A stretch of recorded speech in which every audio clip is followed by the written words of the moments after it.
live, go ahead and mention something in the chat. Let me know that you can hear and that everything is kind of up and running the way we want it to be. And let me know if you can hear the music and if you can hear the voice and if the levels are where they should be. So let's see here. All right. I believe we are good. If we are, go ahead and mention something in the chat there. And welcome to the Sunday afternoon chat. I hadn't been around for a few days, so I wanted to jump on today and chat about a few different things. So I'm sure you saw the thumbnail if you came into the video. I want to talk a little bit about some of the tools that I use from Oxy Instruments that I use in my live performances, because I do get asked a lot of questions about them. Most particularly today, we're going to talk about the Oxy One sequencer and the Oxy Meta module for performance effects. And I've been getting asked about the Meta a lot lately because it just came out. There's been a whole bunch of hype about it, and wanted to chat a little bit about what it is, what it isn't, how it works, who it's for, how I'm using it, who it's probably not for. So yeah, so let's see here. Looks like sound is good. Hey, from Portland, awesome.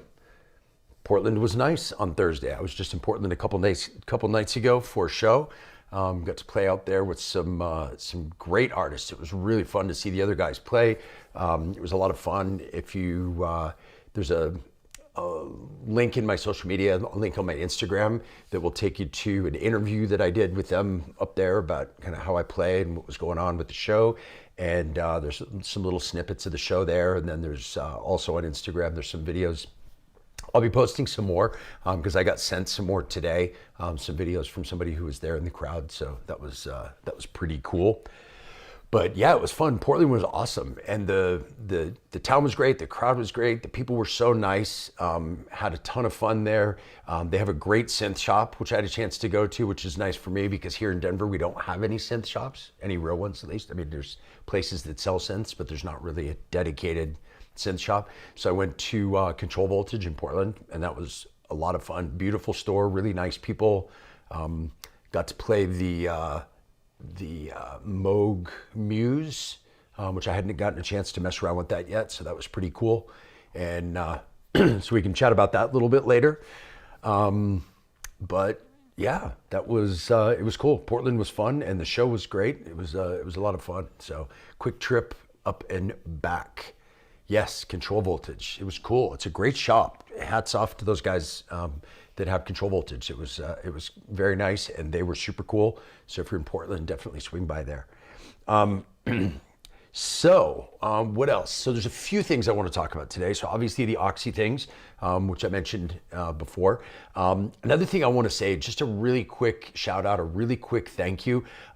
Just within the last week, and I didn't do a big thing about this because it still feels a little weird to me, but just over the last week, this YouTube channel went over 10,000 subscribers, which is a huge deal. And it's like, it's still bizarre to me. Like I meet people and they've watched the videos or seen these streams, and it still just feels weird. So thank you guys very much, everybody, for your support and for being here and for subscribing and for watching the videos and sharing them with people and all that kind of stuff. I really, really appreciate it. When I started this channel a couple of years ago, it was just to kind of throw some stuff out there about things that I was learning or that I had learned, to help other people find the information on the internet that I wasn't finding, for the stuff that I wanted to do. And that's still very much the motivation behind this, is trying to get out the best possible information I can and not be stuck in the loop of, selling stuff, like, selling things and doing promos and sponsors and all that stuff. Although sponsors wouldn't be a bad thing, it would be nice and help the thing. That said, by the way, just to let everybody know, I do actually do a lot of stuff with Oxy. I do some demos and things like that for their shows. Like for example, at Super Booth, I went there and I did some demos for Oxy. They did give me the Meta because Manuel wanted me to kind of test it out. So I actually got the first Meta, so I was pretty excited about that.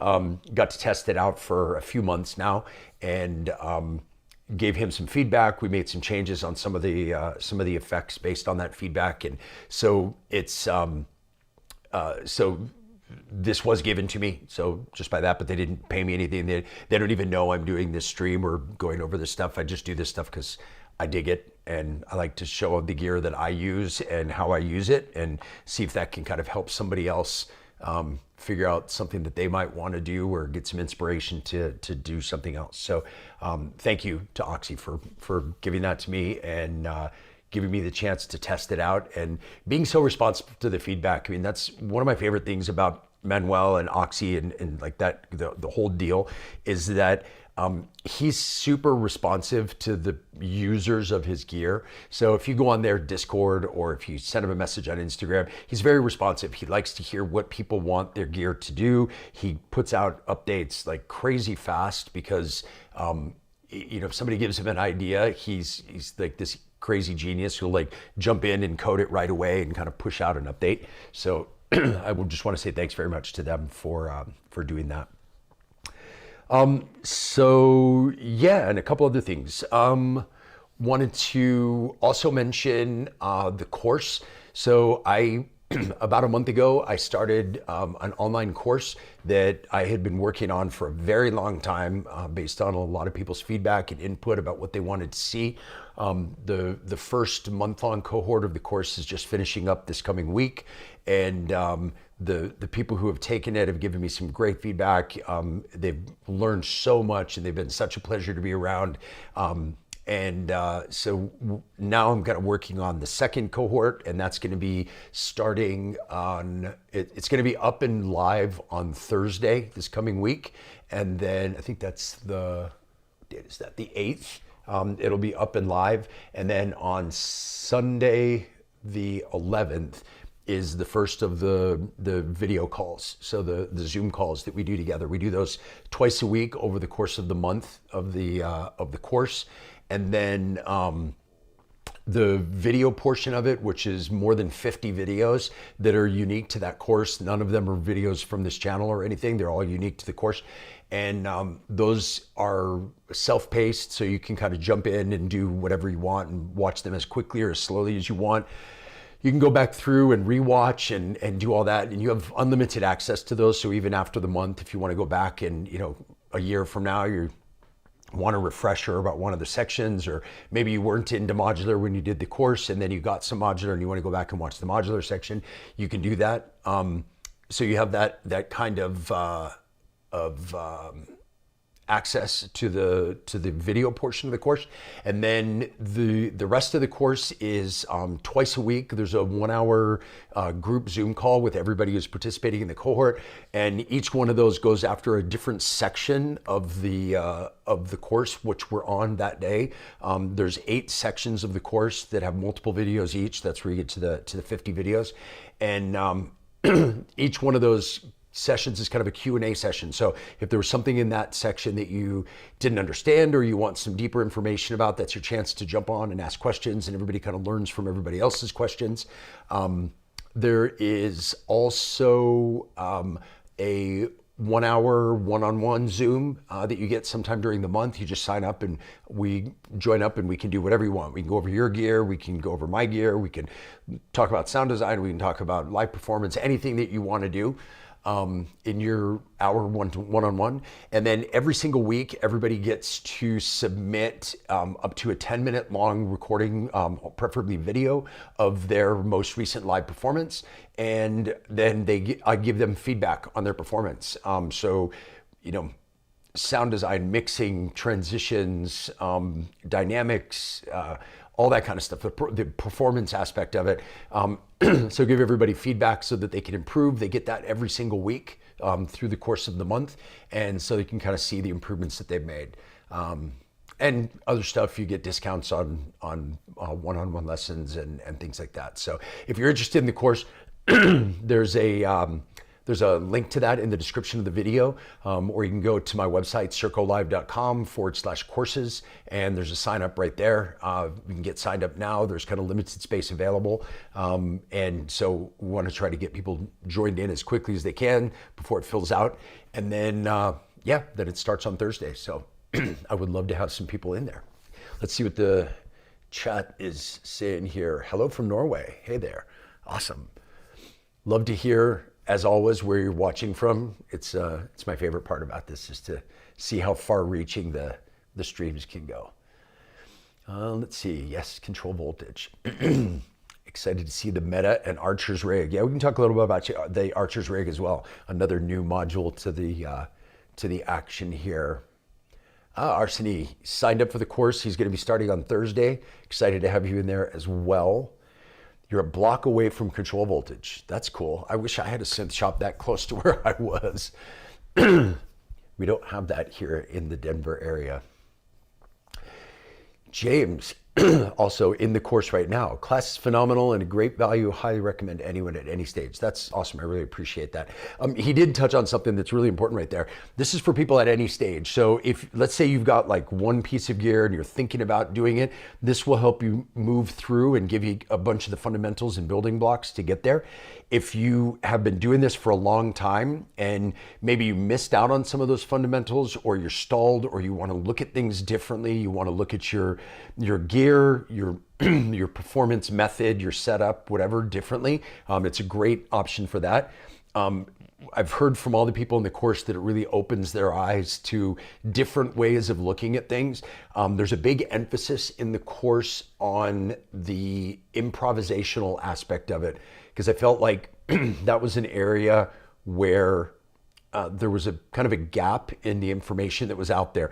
There's a lot of stuff that teaches you how to set things up, or write music or pre-prepare things, but there's not a lot of methodology out there about how to improvise, and that's a big part about what the course is, and what makes it a little different, and what I think the students have been letting me know that they're getting out of it is the improvisational aspect of it. So anyway, if you want to do that, sign up down below. You can click through. You can sign up through the Patreon as well if you're a patron. So anyway, there's limited spots available, so grab one of those before they all go away and before we get started this week. One thing that I forgot to mention, the weekly calls that we do twice a week, they're Sundays and Wednesdays at 10 o'clock in the morning Mountain Time, which is 6 p.m. Central European time. If you're in European time zone, as about half the students are European, about half are North American. And if for some reason you can't be on the live call for the Q&A, they're recorded and kind of archived, and you can just go back and watch them whenever. So you can get your questions answered and do that. So if it doesn't fit exactly with your time schedule, that's okay. It was really designed to be as flexible as possible with everybody, to get the individual attention they need if they can, and also to be able to be self-paced as much as people want to do that. So hope to see a bunch of you in there. It will be a lot of fun. So anyway, speaking of improvisation, that's a big part about what I wanted to talk about today with the Oxy gear, and kind of how I'm using stuff. So the Oxy One sequencer and the Meta in particular, and how they kind of add to my live performances, and how I'm kind of using them to perform in kind of a more musical way. So let's jump in first and foremost with the Meta, because I think that's the newest one that everybody wants to see a bit. I know it's not the easiest to see because I've got some cables in the way it's patched over here, but you can see really all the important bits, which are right down in the lower section. The top part is just the patch points that everything's connected into.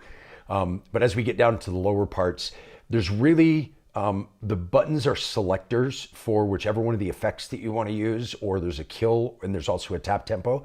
And then you have two knobs.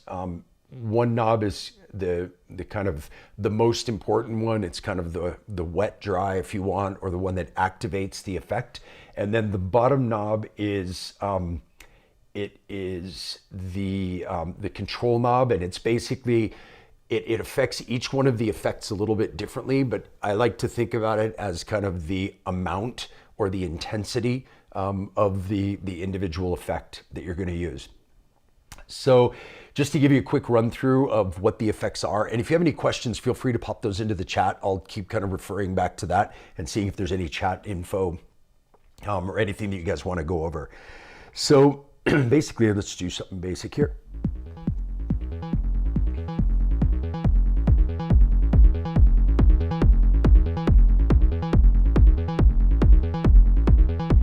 All right, so something kind of basic, put a little hat in here.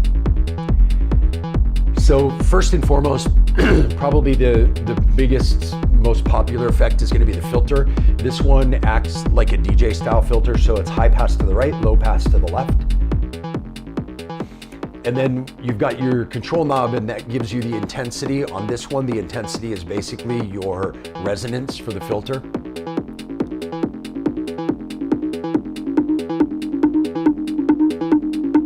So you can hear it gets very resonant, or it can go down to just really truly a filter, or you could add some resonance.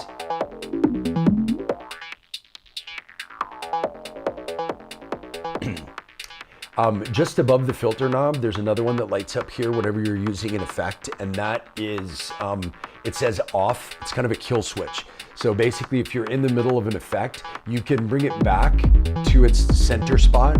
But if you don't want to make sure you get it right there without kind of over or undershooting it, you can just kill. Meaning when you're in the middle of your effect, say you're doing something else and you want to kind of drop back into that, you just push the off button and you're back to nothing. And then this knob, you just bring it back to center, and that's when it kind of picks back up the effect again. So then you can add that in for something else. So that's high pass filter. Then you've got low pass filter to the other side.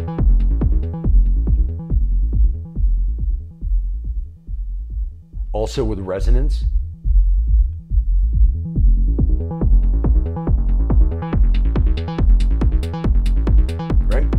So that's our two basic filters. The next one is the riser, and this effect is a combination of a high pass filter, reverb, and some white noise. And the control knob here puts in the amount of the effect. So if you would take it way down, this can be a bit subtle.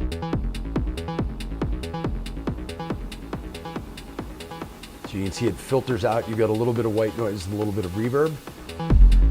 But if you turn up, let's say to the middle,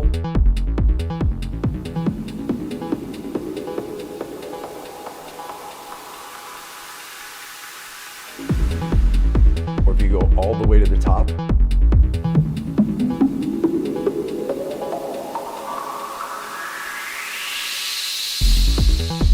right? So you get more resonance, you get more white noise, and a broader reverb. So it kind of opens up and gives you a more intense effect. So that's the riser effect. The riser effect, when you go to the other side, has a shepherd's tone. So you hear that tone that's rising.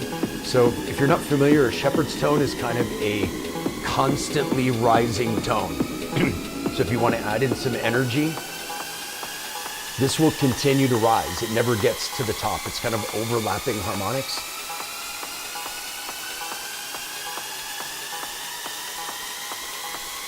So it will kind of build and build forever if you want to do that. And then when you push the kill, it drops back in again. And again, you hear how with that one, as with the reverb, you get kind of a tail that goes out at the end, which is really nice for smoother transitions. Now, speaking of reverb, that's the space in here, which is what they're calling the reverb. So if you go to the right side, you're getting a more traditional reverb. Pretty big. I'm going to take the kick out so you can get a little better.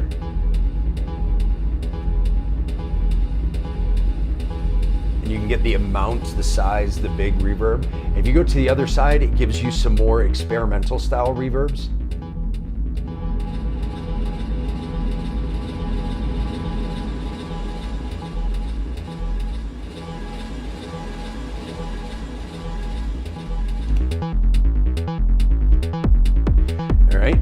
then next up we have the gate, which this is a controllable gate. The control knob on the bottom for this one controls the speed.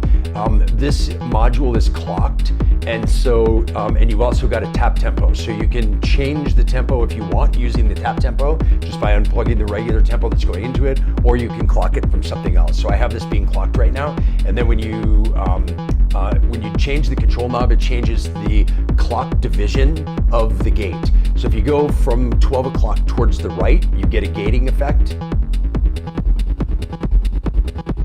Right? And you can change that speed to make it slower or faster, all the way over to here. Right? If you go to the left, it's not a gate. It actually has a snare roll built into it. And that snare roll can be changed clock division just by using the control knob as well. So it works the same way as it does with the gate, but it just changes the speed of your snare roll. So if you turn this to the side, you'll get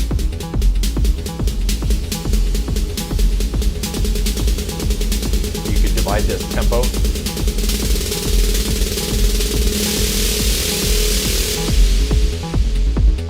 Kill it, you get that tail that kind of goes out using the reverb. If you go to the right with the control knob, it does slow it down quite a bit as well.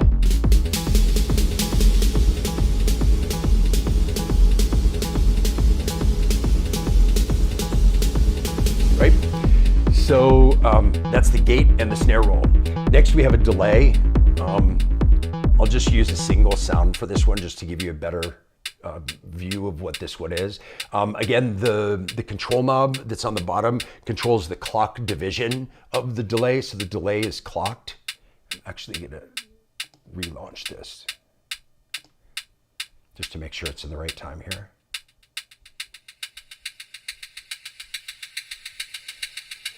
So you can change that division, or you can change it the other way.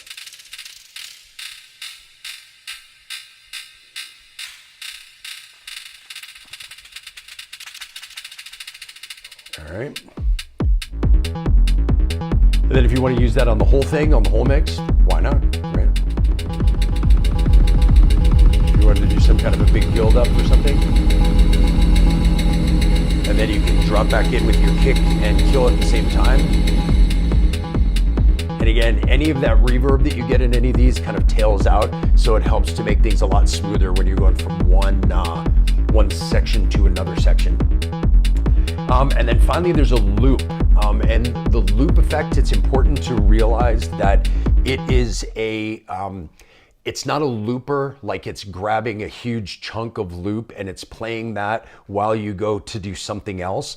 Like if you use the performance template from EasyBot, the loopers in that are really true loopers, where you're recording a section of the track and you can functionally use that section to cover up, like say, a transition or something like that.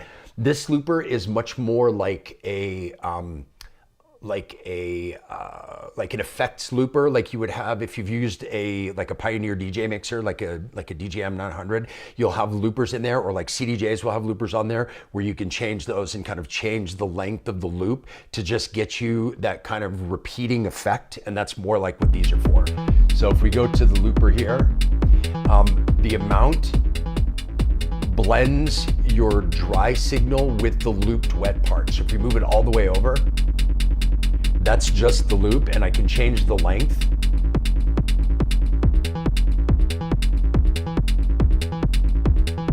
Or I can shorten it up, and this is where you get more of that kind of beat repeat.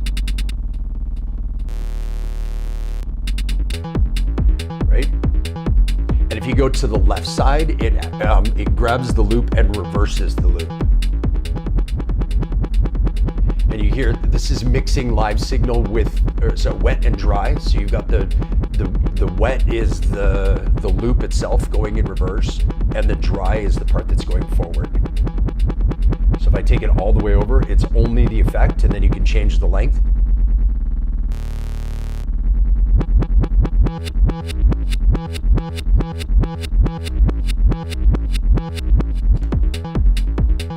Right?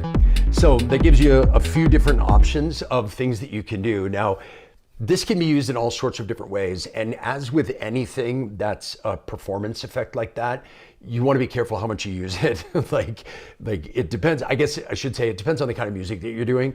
But if you're doing like, you know, super banging EDM, like high energy, quick transitions and stuff, well, yeah, you're probably going to use this all over the place. But if you're doing kind of a more subtle style of techno or house or anything like that, you're probably going to use it in a much more subtle way and use those effects in a much more kind of judicious way. So you're not just kind of chucking them on top of everything, because that gets kind of boring and old. You think it adds energy, but it just gets boring and old after a while.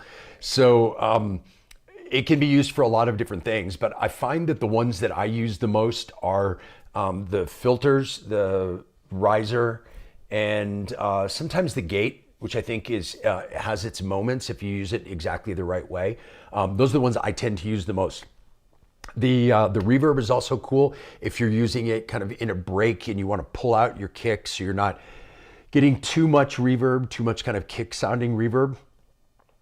It can be really good for that. But definitely I find that it's kind of my go-to for the filter and the riser. So those are great for bringing instruments in and out or building up during a breakdown, and then having that kill switch to be able to kind of drop back into a groove is really, really handy.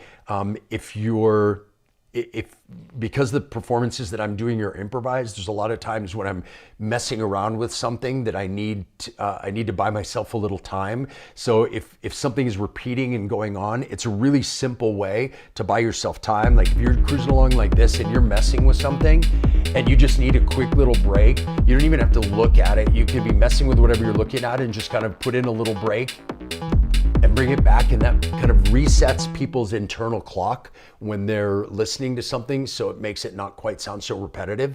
And if you haven't quite gotten done what you want to get done as far as tweaking or changing a sound or getting something ready to come in, this is a way for you to kind of cover that and reset people's clocks so it doesn't seem like the exact same thing has been going forever and ever. It feels like there was a break in it and then that restarted again. So yeah, it can be really, really handy for that. Also, the riser is a really simple way if you have a breakdown, so you're doing something in your performance, like add in some more instruments here.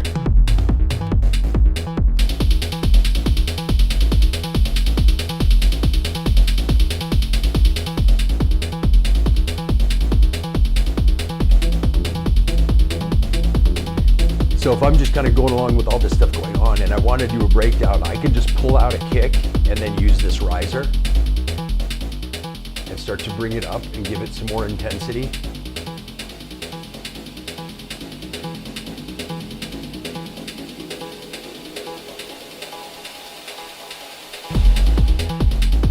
And that can bring you back in with your, so it can build up and break down energy really very easily.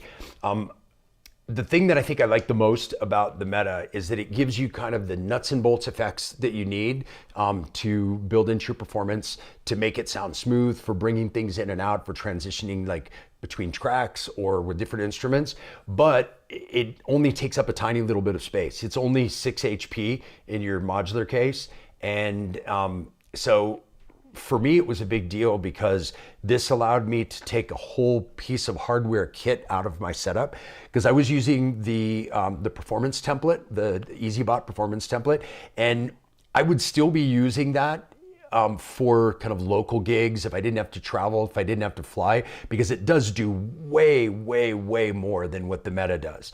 But for me, these were kind of the key effects that I was using the most in my live performances, and putting something like this in my case allowed me to take out an entire piece of hardware for my setup that I don't need to travel with.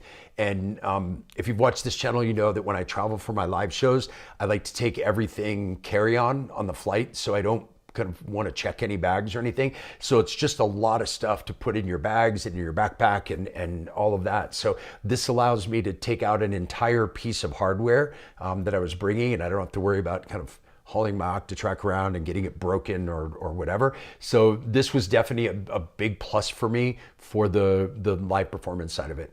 Now, it's not for everybody, because if, let's say, you're using the performance template and part of what you're using is things like the beat repeats and the things that make the kind of glitchier sounds that you have a lot of control over within the performance template, or if you're using a lot of those kind of pre-baked effects where you engage an effect and it goes for, for like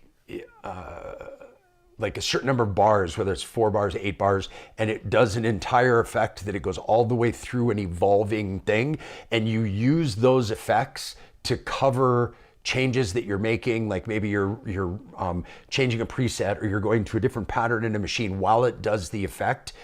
This doesn't do that stuff. This doesn't have like pre-baked in effects that it will kind of do from start to finish on a time. So if those are important to you, you still probably want to keep something like the performance template to be able to use. The other big thing with the performance template is and I mentioned this just a minute ago, but the looper section of it.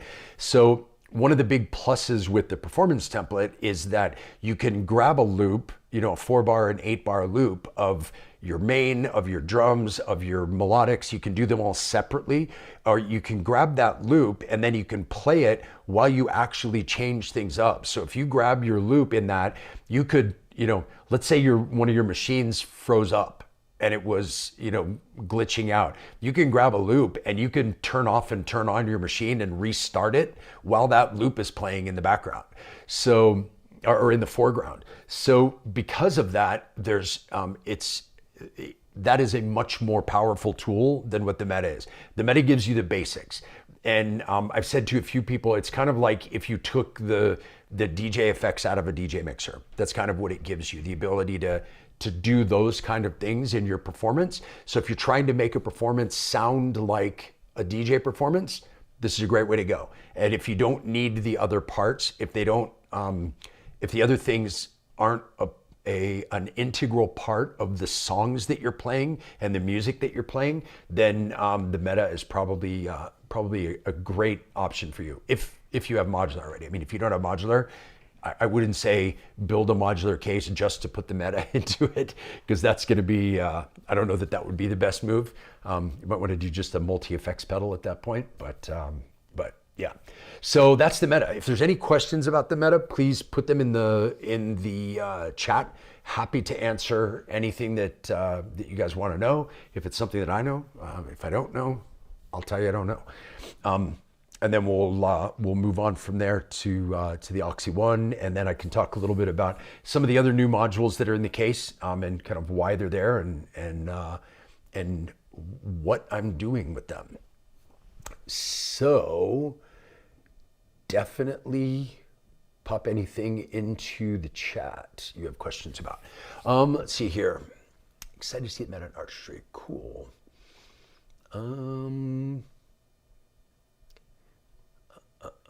Hey, Breathalyzer. Cool. Well, yeah, so if you got questions, pop them in there. Otherwise, we'll kind of keep moving along and we'll move on to the Oxy One.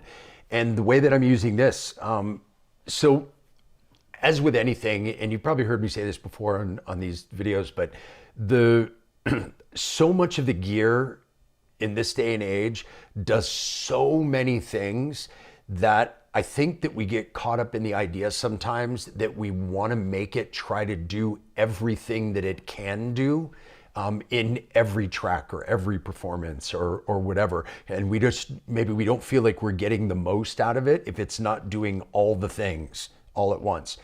But I tend to look at multifunctional gear in a really different way.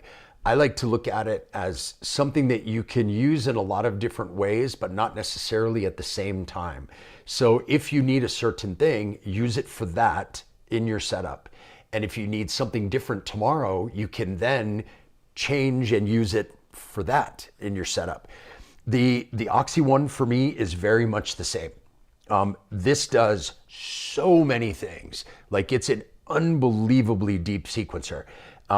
But I use it for a very specific few functions that are kind of the keys to my performances and the way that I play. There's certain things that the Oxy One does better than any other sequencer I've ever used. It is I will say bar none, it's my favorite sequencer, and I think I've tried pretty much all of them. There are trade-offs with every single sequencer that you're going to look at, but I think the Oxy is, for me, it's the best version of all of those trade-offs that I've found. You know, you could offer to swap me out with any other sequencer in the world, and I would still keep the Oxy. So enough cheerleading about it, but that's me personally. That's how I feel about it because it works really well for my particular style. Now, one of the keys to the Oxy, just like with any other, the Oxy One, just like with any other piece of multifunctional equipment that you're going to use to play live, a big part of whether or not you like to use it live comes with how you have it set up. And you set this up in a way that it will be functional for you. And that way, when you get in to use it, you've always got that kind of same setup, and you've always got something that that works for the way that you perform. So just as an example, so the Oxy has 4 different sequencers. These are not tracks. For anybody who's not familiar with the Oxy, these are not tracks. They are actually sequencers. So they can be an individual track, an individual voice that acts like a sequencer. So for example, on sequencer 3 right now, this is the Bastille Pizza voice that's right here in my case. And this is set up as what's called a mono sequencer, meaning that it is one monophonic voice. And this grid right here acts kind of like a piano roll in a DAW. So you've got steps across, like steps over time, and then you have steps within your selected scale going this way. So there's 8 notes of the scale going up. So the higher up the note is, the higher pitch the note will be. The lower down it is, the lower pitch it will be. And then this is as time moves. So it will play this one, this one, this one, this one as it goes through, just like a piano roll. Now, not all of the sequencers are set up this way. So it is important to note that that's the way this particular sequencer is set up. Now, there's some real cool advantages to this, and I'll show you those as far as improvisation in just a minute. But something else that I like to do in my setup is you've got the ability to change your start and end point of your sequence, meaning that you can determine the length if that's important to you. So if you want to do something that's polymetric, you can set different sequencers to be different lengths. Or if you just want to have them repeat on different times. So for example, this for me is generally a bass voice. And I like, in the style of music that I do, I like my bass patterns to repeat on 8 steps because I think that it adds to kind of the hypnotic part of techno. I'll have melodies that may go longer, or I'll have percussion things or things that evolve or things that change over far more time than that. But I do like that repetitive 8-step thing. Maybe it's like a throwback to 303s, but I do like that repetitive 8-step thing. So because of that, I'll generally set up, if it's on a bass voice like this, I'm setting this up to be an 8-step sequence. So if I wanted this to be more, I could make this, make this more steps. This is just moving around the end point of the sequencer. But if I put it here, that gives me 8 steps. This one right here changes the start point of the sequencer. So if I wanted it to be, let's say 4 steps, but I wanted it to be these 4, it could be those 4. But I have it set up here, so this is 8 steps, right? And again, this is something that is very much, very visual. So if you're playing live, if you're in a dark room, you can look at this and you can see even before, if I had this, this fader down and I was just playing along, I know more or less what this is going to sound like based on where the notes are. I can see this is going to start on the root note and then it's going to move up to these high notes and repeat. So it's going to act kind of like an arpeggiator, although there is an arpeggiator in here, but this is a way to kind of have control over those individual things. So before I bring this in, I already know what this is going to sound like, right? So another way that I use this a lot is, when I go into a performance, I blank out my sequencers at the beginning. Like when I'm done with sound check and before the show starts, I blank out the sequencers. So I'm starting like this. But what I do leave in place is my guardrails. So my guardrails are I like my bases to be 8 steps, so I put that in as a start and end point. I have a key selected already that I've made sure that everything is on the same key, so I know that whatever I'm doing on any of these is going to more or less fit together. And then it gives me freedom to improvise. So playing this along, if I've got nothing here, I can just start throwing in steps. And I know that that's going to be in key because this quantizes everything to key within those steps. And I can set those patterns the way I like it. Now I can do this by drawing those things in. I can go to the random generation section and I can randomly generate notes. Right? Or I can use different note generation techniques together. So with this one, if I wanted to, I could go in and set a pattern. Let's say I like this pattern.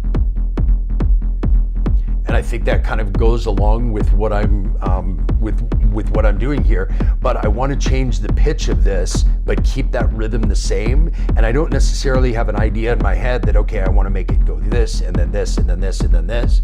So let me back this up a little. Looks like we're clipping just a touch. So if I want to keep the gates or the pattern the same, I can go into here and I can just move this to pitch, and then it will just randomly generate a pitch, so a note up the scale, but keep the pattern of the gates the same. So if I press this, you'll see. Here, I'm going to give us some more. Here. So you see it keeps the same gate pattern, but it generates new pitch. I can generate it again. And every time I press this, it's generating new random pitch in key for the same gate. Now, if I liked ones from before, I've got an undo, so I can kind of back through those all the way back to my original one. Let's say I got back here and I was like, oh no, I wanted the next one, just shift and redo. And that takes you back through going the other direction. So what this allows for is a lot of fun when you're performing. This allows you to be able to kind of bounce back and forth between things that you may have come up with. So let's say I'm doing this and I do like more of a kind of a rolling bass. I'll shorten this up a little bit.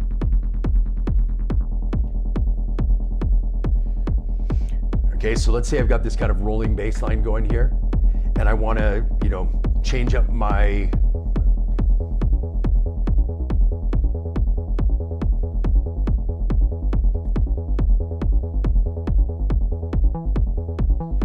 you can hold down a step and change the octave, which is really handy. So if you're doing those kind of like 303 styles, you can get those octave jumps, which is really super easy.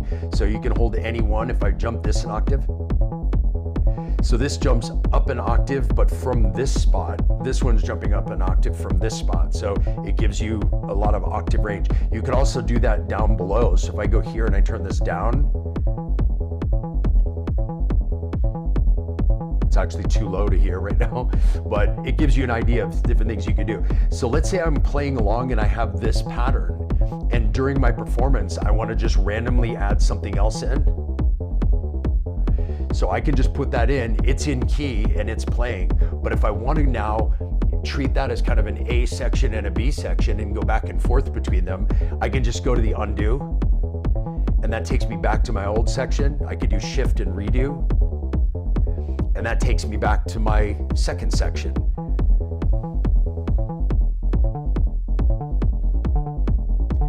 And you can undo multiple times. You can redo multiple times.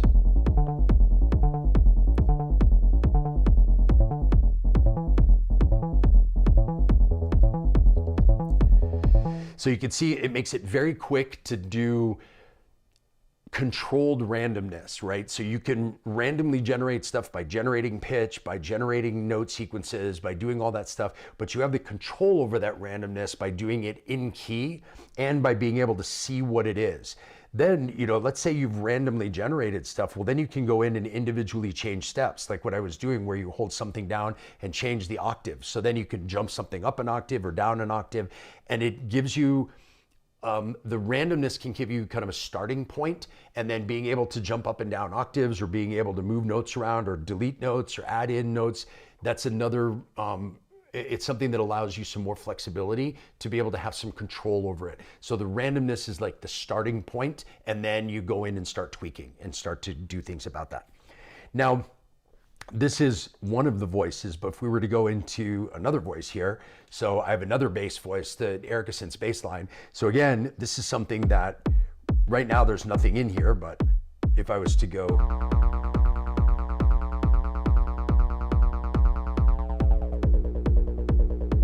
now with this one, it can have much more of a 303 style sound. So I will dial that in a little bit more.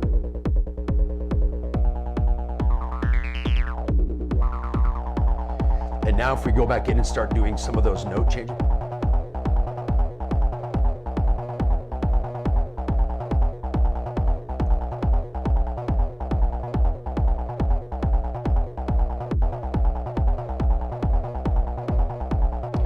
And then you can add in those octave jumps.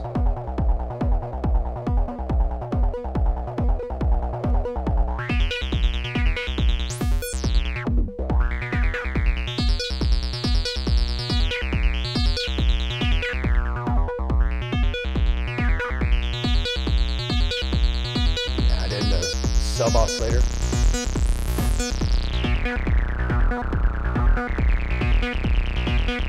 And again, it makes it really easy to change things up and improvise. So let's say I want to do something different here.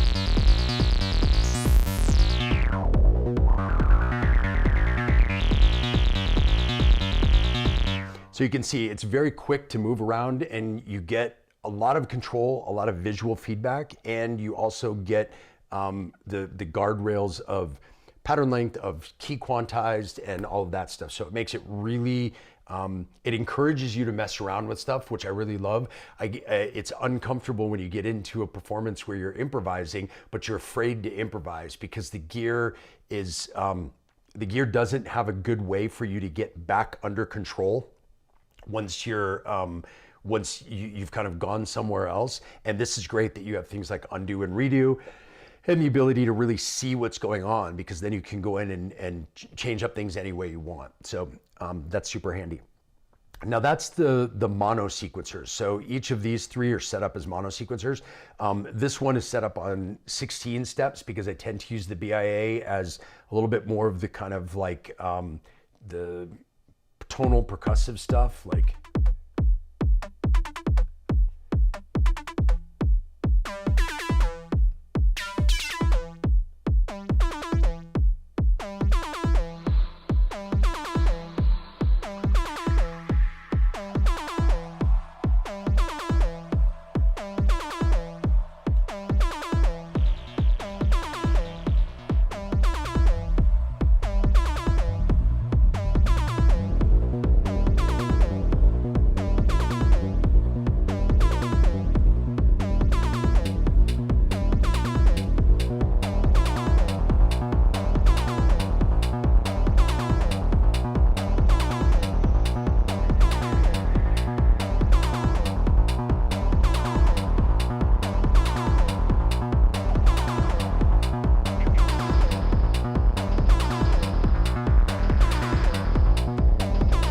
so you can see, very quick and easy to kind of get stuff going, get patterns started, and then evolve them over time while you're performing live. So you don't have to worry about necessarily making sure that everything is pre-prepared and set up.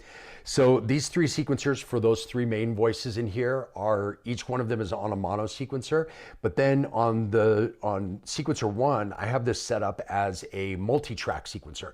And what a multi-track sequencer is that within this one sequencer itself, I have 8 individual tracks. And each one of these 8 tracks, so like every line across is a separate source that can send to the separate source that can send to a different destination. So for example, on this one, the bottom row here is my kind of 4 on the floor kick. So if I put this going here, that's this kick that's being sent to this kick drum module. The next 2 rows are being sent to the cymbal module, the Archer's rig. And so I've got one that's an open hat. That's this one, right? Just kind of set as an offbeat open hat. And then the other one is a closed hat going to a separate input in the Archer's rig, right? So you can see that on each of these ones, 2, 3, and 4, they were just going to one destination for the entire sequencer, and that sequencer was set up to control one thing. But with this one, I have it set up as multi-track, so it can control 8 different things. So I have those 3 voices here, or those 3 inputs here going into this, and then track 4, 5, 6, 7, and 8, these top 5 tracks are going to the Digitakt via MIDI. So this can send out control voltage for your modular, or it can send out MIDI to go to different hardware boxes or to different channels in your hardware box. So this is going out via MIDI into the Digitakt, so that some of my kind of melodic sections of this, some of these tracks can be controlled here using the same thing. And it's very easy to do this with drums because you're just kind of doing just the steps. But if you wanted to go in and put in steps that were melodic, you can just tap those steps in, and when you hold them down, you can change the note over here. And it says in the little screen what note you're on. And as you turn that knob, it's quantized to the key that you're set in. So even as you're turning the knob, it's not going chromatically through the notes. It's going through the notes that are in the scale that you've chosen. So it gives you a way to be able to better control those to better control those as they go out, so you don't have to worry. You've got that kind of guardrail. So you can do a bit of randomness because you're just kind of turning the knob. You're not sure really where it's going to lie. You know, you want it maybe higher or lower, but it keeps it within key, so you don't have to worry about hitting one of those weird wrong notes in the in-between bit.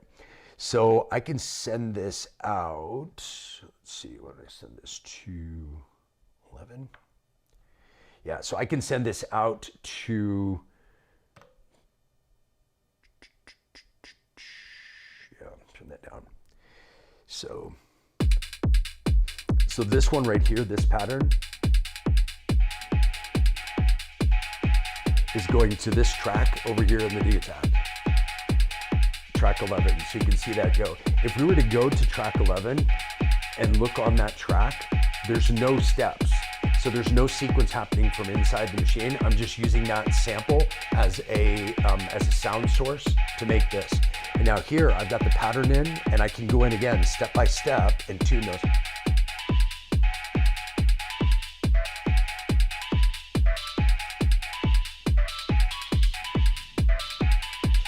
And again, each one of those notes, as I change those and turn those around, it's gonna still keep within that same key. So now if we go back into here.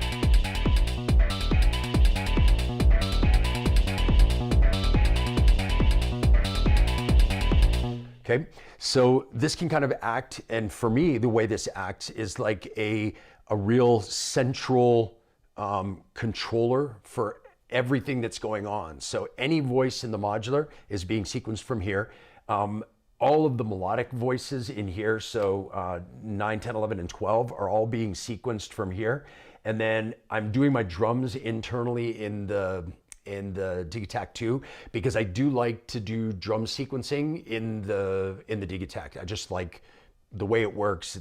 I don't know, harkens back to old drum machines for me. It's kind of easy to do it and kind of punch those things in. I also like to be able to do parameter locking by step. So I can, like with the drums, for example, if I want to add a delay or open a filter on an individual step, I can lock those to the steps if I'm sequencing internally. I can't do that from here.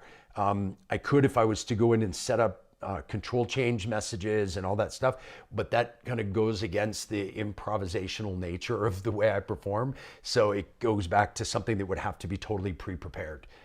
So that's why I don't end up doing it that way.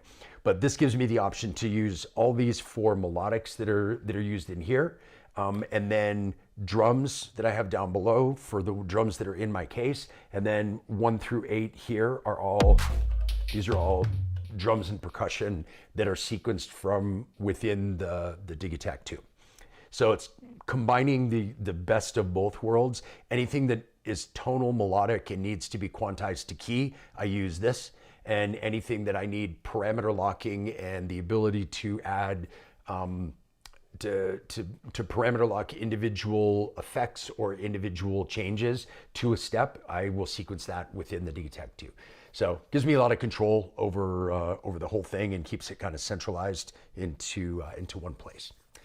So let's jump over to the chat and see if anyone has anything here.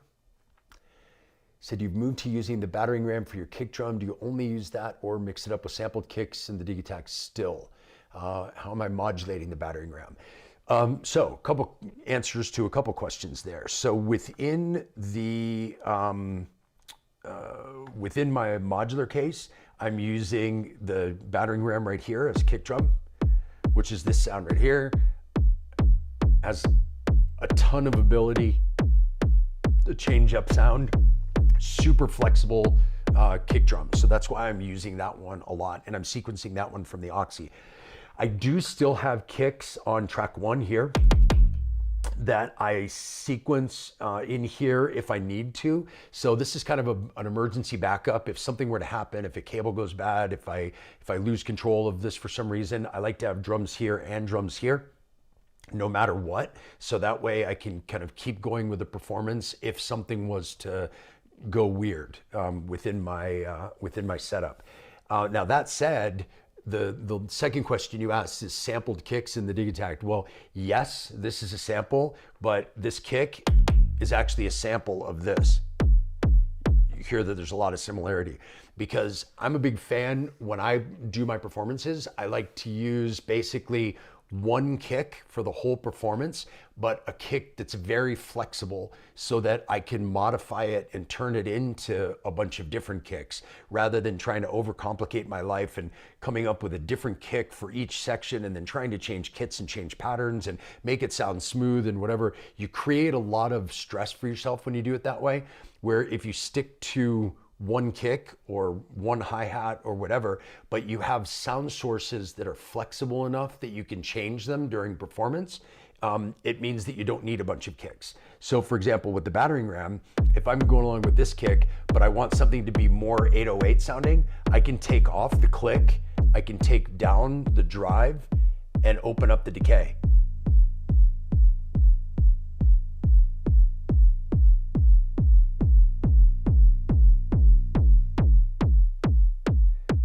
I can shorten it way down. If I want to go crazy, there's a second drive circuit.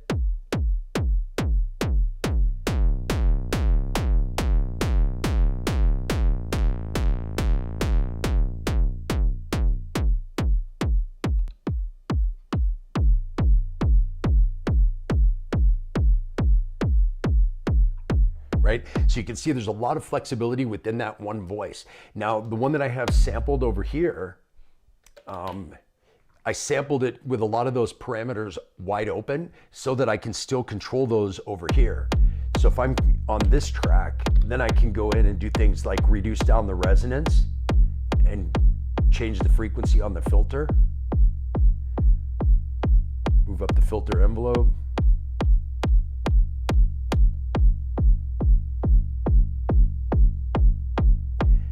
Then I've got overdrive. I also have bit reduction. I have sample rate reduction. And then I can do effects on it as well. And then I can do things with the amp envelope, just like I can change the decay here. I can change my decay here.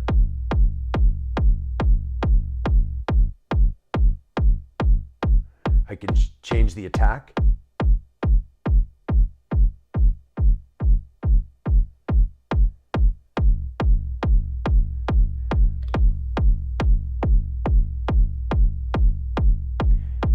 Right, so it gives me a lot of opportunity to be flexible with the kick sound.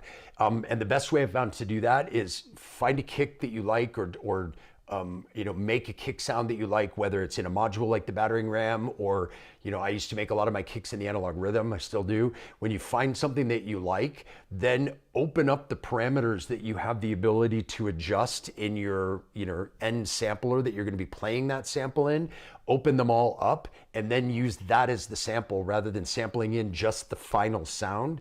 And that gives you the ability to do things like open up your decay. If I had sampled this in, let's say I had sampled this kick in like this with a really short decay. If that was the sample I recorded, I wouldn't have the ability to open the decay, because this doesn't push the decay more open. All it does is allows more of the sample to come out. So I have to have this out in order for me to be able to use that, but I may not use it all the time, so I may want to shorten it up with the envelope. So always, when you're sampling stuff in that you want to be able to have some control like that over, try to sample them in with kind of the broadest parameters possible, so that they're the most open, so that you maintain some control over them and you're not kind of limited. It's for that reason that when I do hi-hats, for example, I will so I'll take an open hat and use that as well for a closed hat. So, because I can always go into this and I can always shorten this one up. I can make an open hat into a closed hat, but I can't make a closed hat into an open hat. But with this one, now I can open this up, right? And have that ability to use that sample. Now the same thing goes for using this new module, which is the Archer's Rig in here. The Archer's Rig is a new one from Shachmat. It just came out, and after I saw this at Super Booth, I basically begged them to send me one, and they sent this over, which I'm super thankful for. This one is a similar thing as the battering ram, where it allows you to have cymbals, hi-hats, open hat, closed hat, and be able to have that same kind of control over them. So if I go into, let's say, the open hat version here, so I've got now decay control. So I can shorten that up and make that a closed hat, or I can open it way up. I have a filter.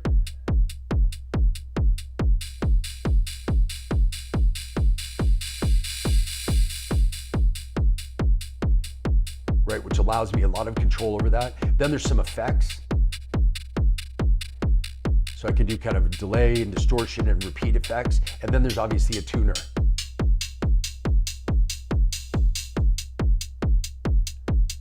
So again, super simple, a hi-hat, a kick, like they sound like the most simple sounds, but they're really key to any techno setup. And it's really important in my mind to have them in a place where you've got a lot of flexibility of sound. Now the Archer's Rig, I'm just getting used to it now. I'm just starting to learn it. I have the manual right over here so I can keep practicing with it. But it has a few really cool things. You'll notice in this screen right here, there's a number 9. That's because it is, that section that it's on is the one that sounds the most like a 909, even though it's a synth. So it's not using samples. It is a synth that is a combination of analog and digital. It has digital engines and analog processing, if I'm not wrong. I should check that actually before I put my foot in my mouth.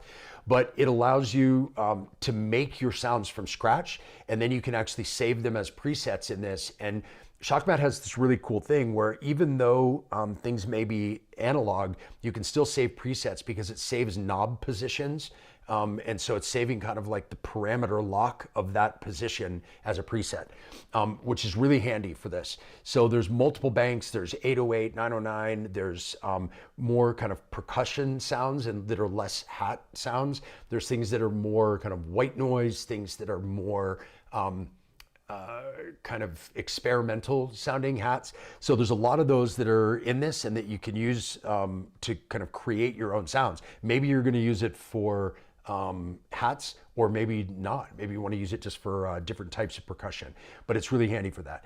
But the key to this, as I was saying before, is to have control over it. And that's what allows me to have, I don't necessarily need the hats that I have over here anymore, because with this, I have a whole bunch of control. So in effect, I only really need one hat, which is this module. And then I can control individually those sounds. Again, allowing me to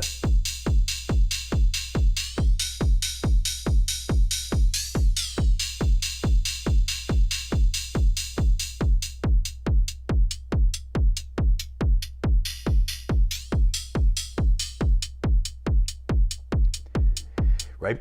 So having that kind of hands-on control is really key to the improvisational sets that I do, because I never know where it's going to go. So it's hard for me to prepare in advance a whole bunch of sounds for kind of anything, which is one of the reasons why I really love modular, is because it gives me the opportunity to be able to control and make and modify and change all of those sounds during the performance, rather than, like, I'm not using my modular the way a lot of people are, which is to kind of set up a patch and have a lot of the modulation and things like that be kind of more like automation in a DAW, where you've set something up to automate over a certain amount of time in a certain way, and then you just let it play and let it do the automation. A lot of modular is like that, and that's very much how my setup is. That's right over there. I don't know if you can see. That's my studio setup is very much like that. Every bit of modulation is kind of in there so that I can make things to use for performance. I mean, for production. But with this, I wanted it to be very hands-on. So I'm the modulation. I'm not setting up a patch in kind of a stagnant way and then letting it play and just kind of muting and unmuting or tweaking filters. This is allowing me to actually make the sound and modify those things as it goes, rather than letting some sort of automated modulation do it for me. So that's a bit how I'm using that and using these individual modules. Let's go back to the chat. Anyone else have stuff here? Got the battering ram in my case for live performance coming up this week. Can't wait to hear it on big speakers. It sounds fantastic on big speakers. It is such a boomy kick drum. You can hear it a bit here, but man, when you get it on something that has a really big sub, it's amazing. It really, really, really sounds amazing. It's hands down the best sounding kick I have ever heard. And that goes for modular or otherwise. I absolutely love it. And the other thing that's great about this, and I mentioned this when I first got it as well on one of these streams, that a lot of times, and this is what's kept me from putting drums in my modular case, a lot of times it takes a while to kind of dial them in to find exactly the right settings to make it sound right.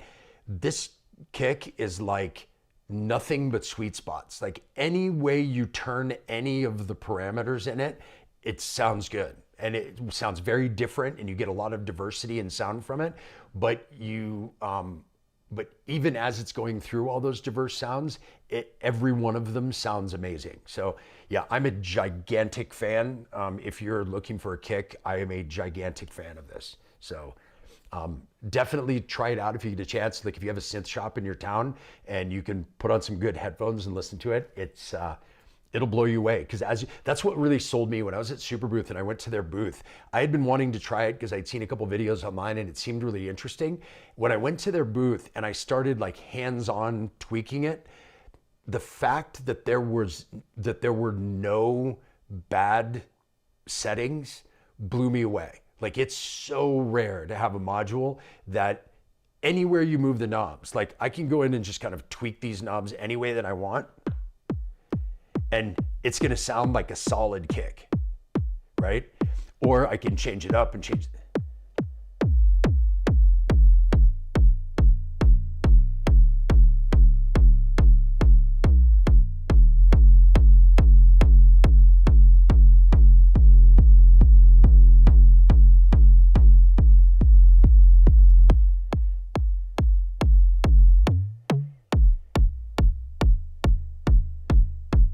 Right? Like anywhere you go,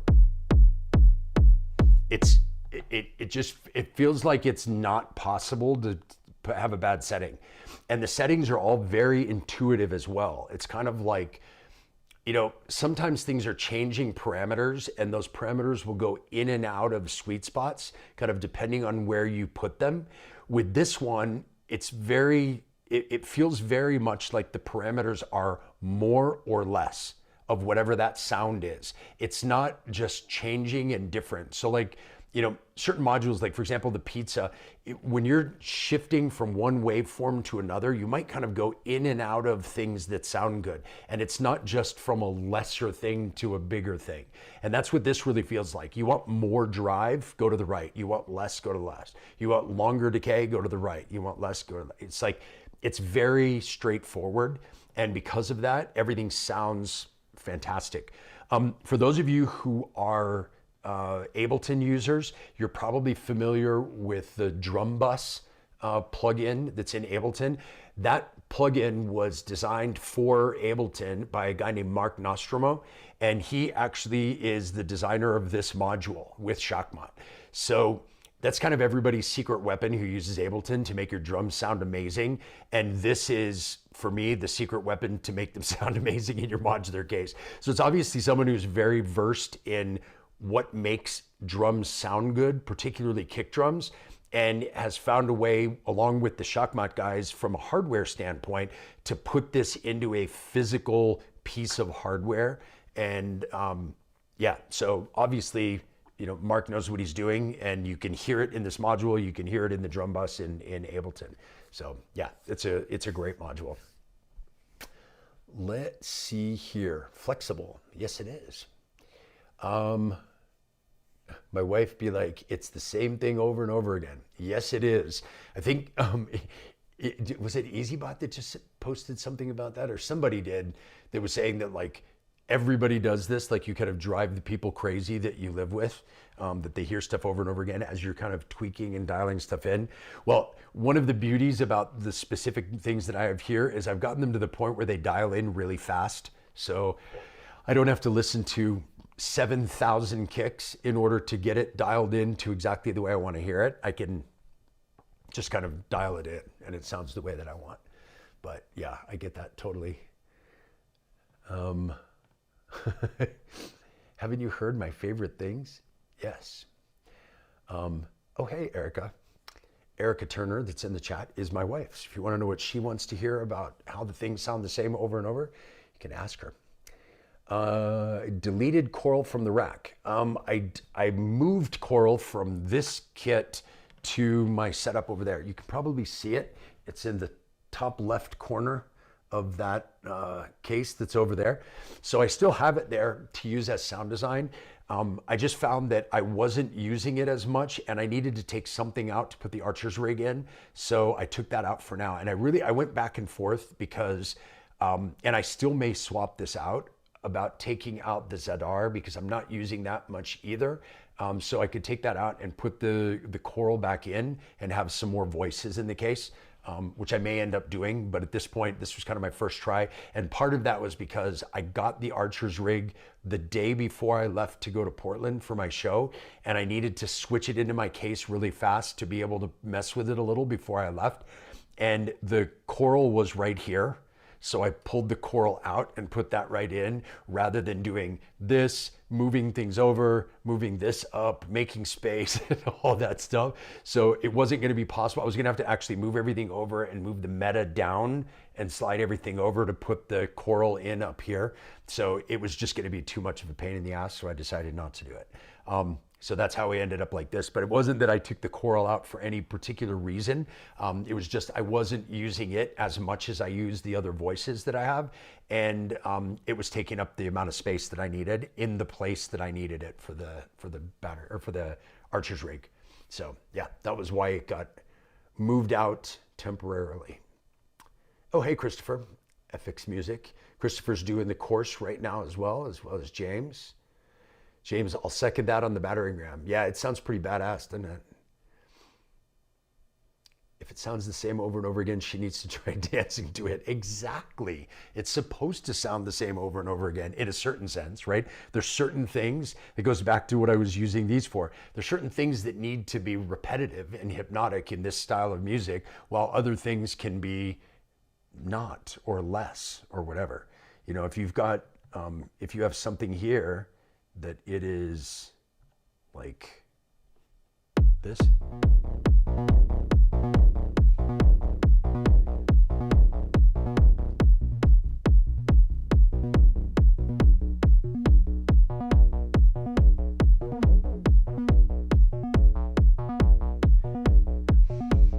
That kind of repetitiveness can be very attractive as you're dancing, and that can kind of get you going. And then you can add in stuff that sounds fun, like if you want to add in these BIA bits.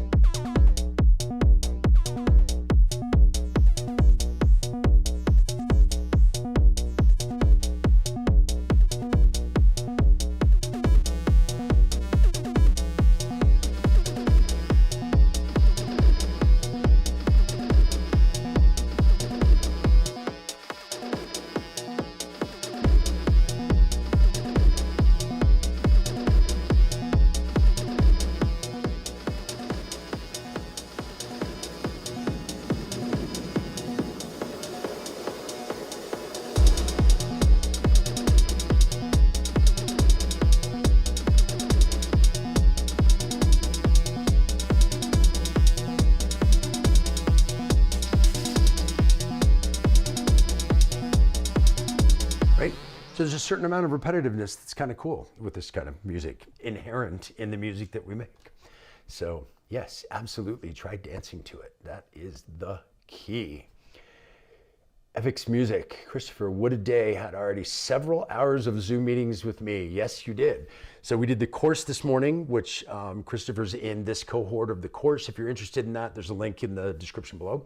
Then we had our one-on-one that was part of the course, and now he's back here. And I need to sleep. Let's see, it's 4 here, so that means it is midnight, 20 past midnight in Germany, where Christopher is. So yes, get some sleep.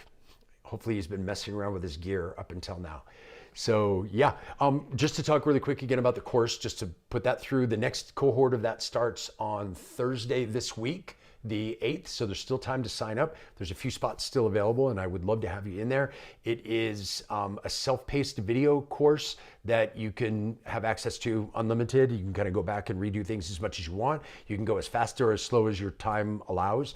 There's 52, I think. There's more than 50 videos in the course, and all of them are unique to the course and not regular videos that are just kind of up on my YouTube channel. And it is a course that's specifically for hardware live performance, but it's not gear specific. So in the current cohort, there's people that are exclusively modular, people that are exclusively hardware, people that are combinations of both like I am. There's people that are using more sample-based stuff, more synth-based stuff, and the course goes into all of those different things. And it details everything from how to do sound design, how to set up and select your gear, how to route things, techniques for improvisation, for sound design for melodics and bass lines and designing drum sounds and all of that stuff.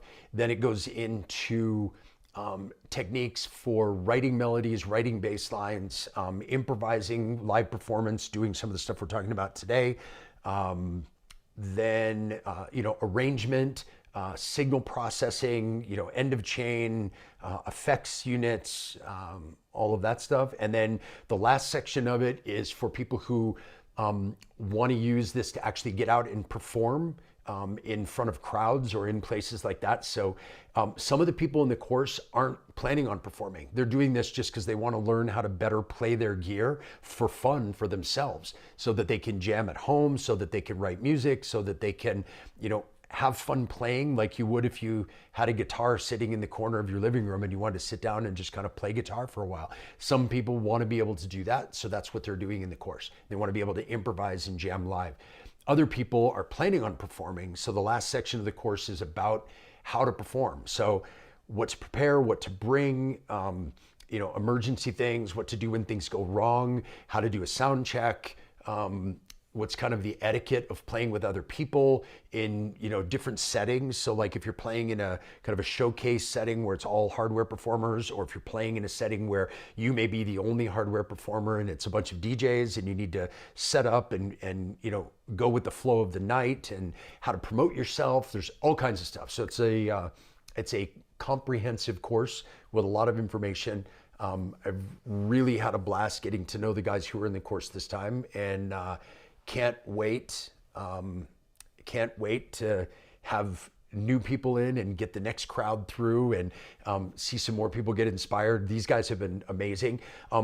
Another part of this is there's a kind of a peer group online. It's like our own kind of private social media thing where everybody can go in and chat with each other, ask questions, help each other out, network, ask questions about each other's gear or setups, or get advice, or bounce ideas off each other, send each other recordings. That's another thing, in addition to the course, that you maintain access to after the month of the course is done. So this is just going to grow and grow and grow as this great online kind of support system of people who are into performing live with hardware. And because it's a private group, it does a few things. It keeps out all the kind of spammers and scammers and all that stuff. And it means that everybody who's in the group, because they've all taken the course, everybody has a certain amount of kind of foundational knowledge of what's going on. And because they've taken the time and effort and money and things to actually invest in a course, it means they're in it to actually learn and get better and improve. And it's not just a bunch of, shit posters that are in a Discord that all they can do is just wait for somebody that posts like, hey, I just got this thing. And then they jump all over you about, oh, that sucks. You should have gotten this. This thing's awful. You're an idiot because you bought that piece of gear.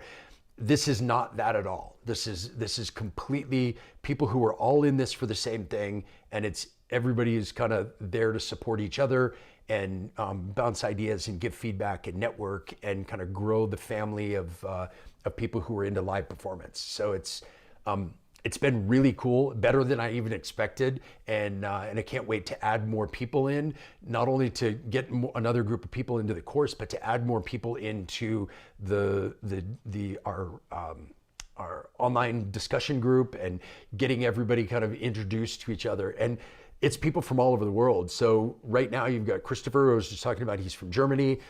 Toff, who I see just up on here, he lives in Belgium. We've got people in France. We have people in the US from Seattle to San Francisco to Houston. We have one from Toronto, Canada. So people from all over the place that are all joining in to do this. And it's been really amazing. It's been a ton of fun. And hopefully, these guys can answer better than I can, but hopefully they've learned a bunch and been having a great time with it. So it's been a huge pleasure. And if you're interested in participating in the next group, there's a link in the description of the video, or you can go to my website, circlelive.com/courses, and you can sign up right there. There's also the ability to pay over time with Afterpay. So if you don't have the money right now to do the course, you can kind of pop in and do it in payments over time, which is great. Let's see, what does Tough have to say? Your course is a gold mine to me. Many thanks. Really educational, logic, and so clear to me.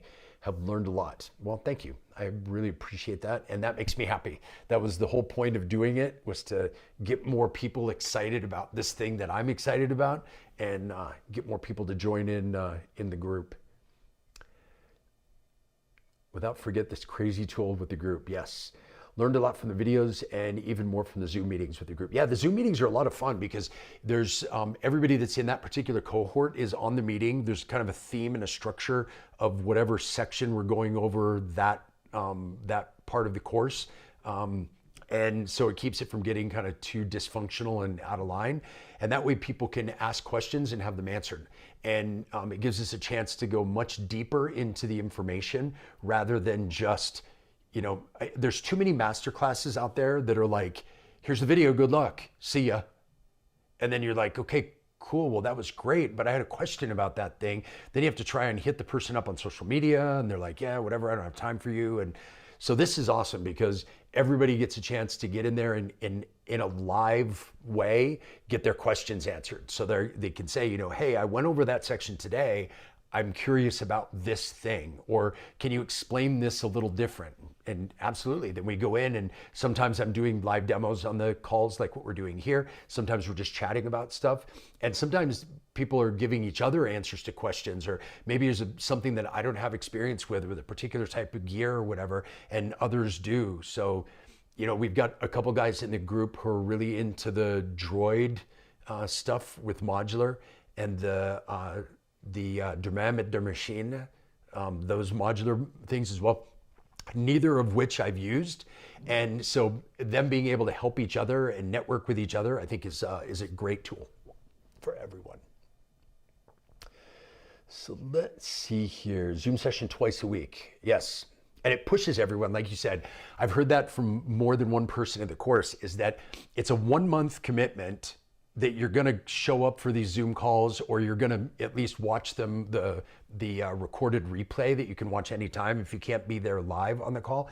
And it's a way to kind of force yourself to be accountable to spending this amount of time to learning and getting better. Because if you're anything like me, you've probably bought a course at some point that you got it and you did a couple videos and then you just got busy and forgot about it and just kind of wasted the money. And what's cool with this is there's a group of people that are in it together to kind of hold each other accountable for keeping up with it and getting better and improving. And so, yeah, it's been awesome. I've been really, really loving it and loving spending the time with these guys. James, the Archer's rig sounds tight. Yeah, it is. Like, I've been really loving it, and I haven't messed around with it. I haven't experimented too much with it, which I probably should, but so this is totally synth sound. This isn't sample at all.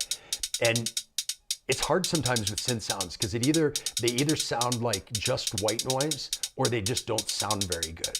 And they've done a really great job of modeling some of these engines to make them really sound really great and give you a ton of ability to be flexible with them.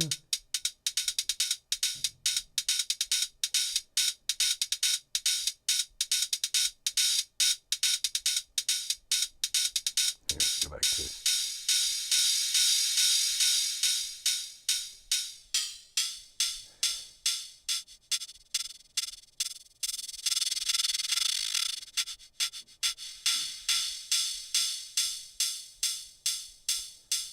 And then you've got other sources, so you can go through.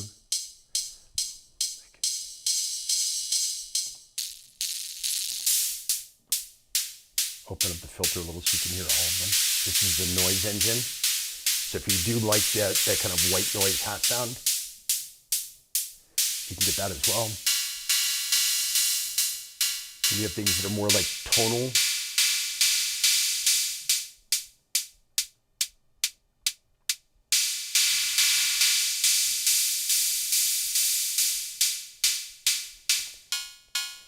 You've got your kind of 808 style with the tone.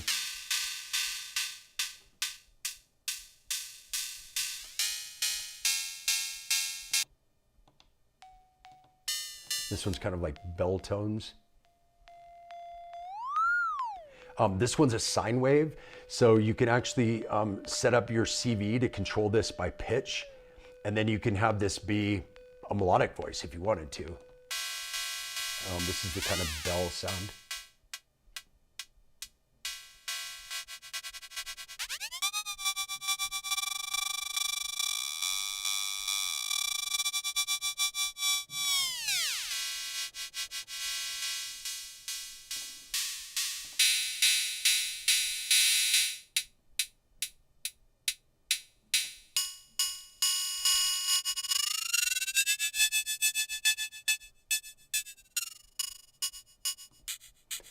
And then here we are back to our kind of 909-y sounds. So as you can hear, there is a ton of like flexibility. And you can see that's kind of my common theme here. The voices I have selected for my kind of melodic and bass voices, I have them selected because there's a ton of flexibility.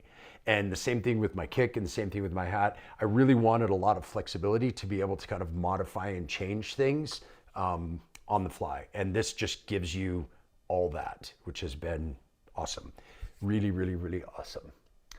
So let's see here. Any thought of alternating with the Digitakt 2 open closed hat? Yeah, I mean, that's actually what I'm doing. So when I played my show in Portland this week, that was really what I was doing. So I had the Archer's rig set up as more of kind of a really short hat like this.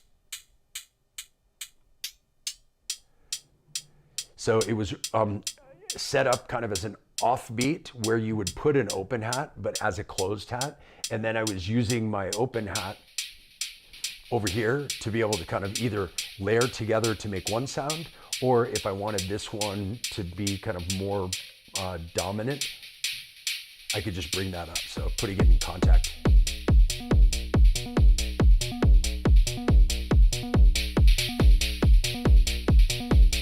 So that's the two layered together. If I pull out the Archer's rig, that's my kind of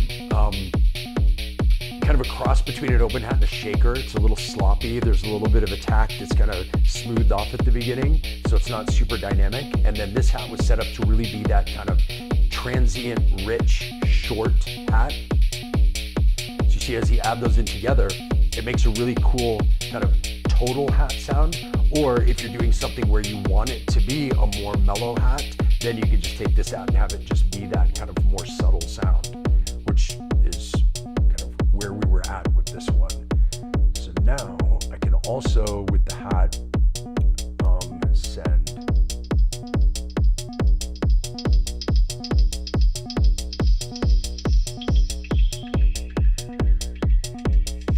This is sending the hat through the Ghost.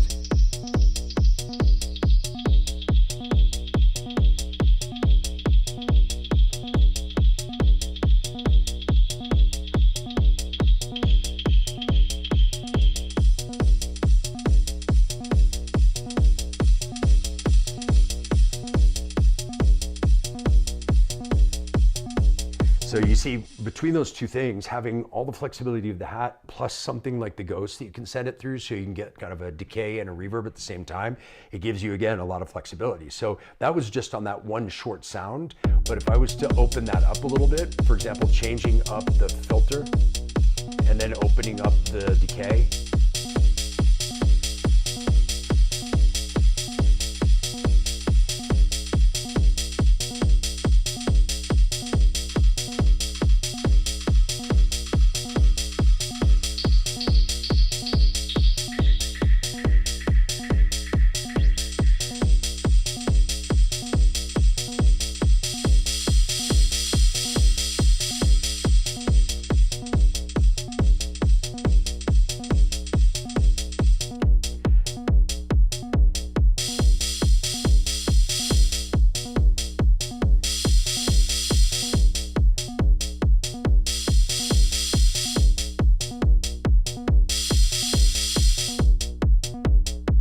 so again, tons of flexibility. That's kind of the common theme here again. Let's see here. Shakmat, hit loud again. Yep, it's another great module. I mean, the Battering Ram was my first module that I got from Shakmat. And now with the Archer's rig, I'm kind of curious. I want to kind of expand out a little bit more. So we'll see with the Shakmat guys if they end up with something else that I could test out or try out or whatever. But that's kind of the way stuff works. Like, it's funny, you talk about like different YouTube channels, and you know, I said at the beginning of this, like, thank you all so much because we just went over 10,000 subscribers, which I think is crazy. But there's a lot of YouTube channels that, you know, they make these deals where somebody will send them gear and then they're going to review that, and then there's this weird awkwardness about, oh, they sent this to you, or did they pay you, or are you paid to say something nice, and is it your real opinion? The interesting thing on this channel is you won't ever see me talking about any gear I'm not actually using. And that's because, first and foremost, nobody offers to send me gear ever. Like, none of these companies ever hit me up and they're like, hey, we'd love to send you a thing, which I guess that's it.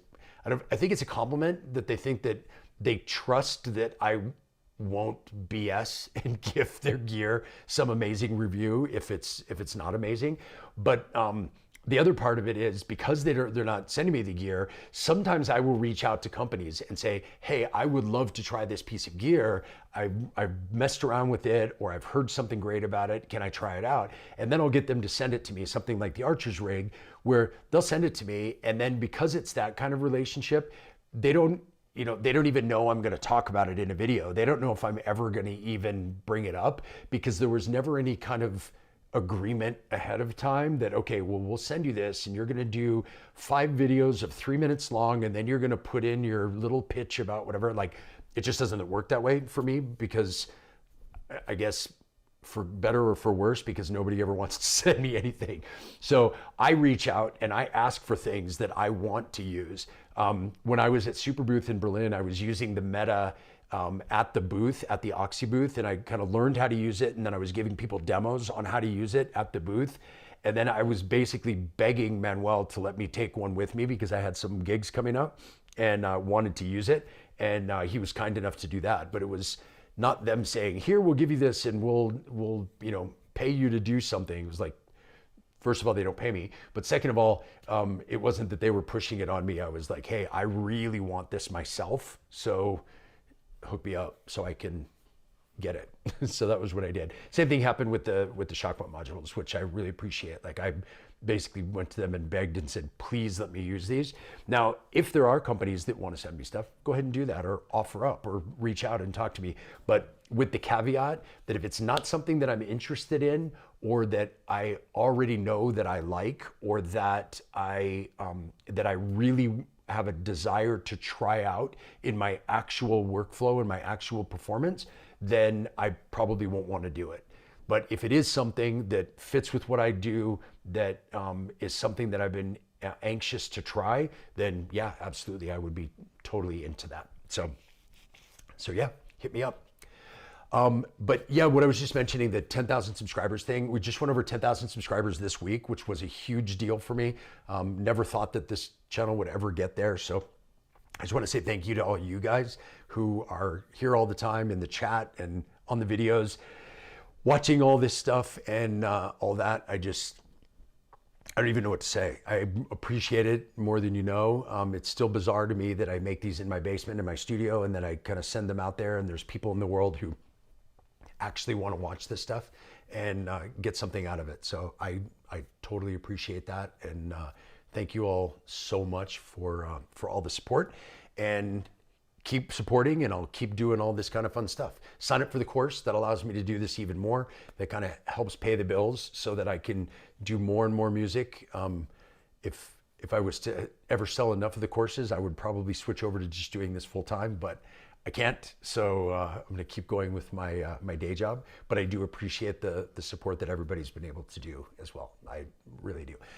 If there's any questions, again, on any of the gear, and I'm going to jump back into a couple of other things in a second, but if you have any other questions about anything, we went over the Meta and the Oxy One and a little bit over the shock mount modules, but if there's anything different that you'd like me to go over, whether that's the Digitac 2 or any of these other modules, I'm happy to, and that's why I'm here today, and I'm going to be here messing around with my gear in the studio anyway, so that's why I decided to live stream and chat with y'all about it. So looks like there's quite a few people online right now, which is great. So if anybody's got any questions, please pop those into the chat. And it can be about the gear, or it can be about anything else. It can be about questions about the course, questions about, I don't know, restaurants, if you want to talk about my day job, or whatever. Anything you guys want, you can pop those messages into the stream, and I'm happy to answer whatever I can. And if I don't, I'll point you in the right direction of somebody who can. who knows what you're talking about.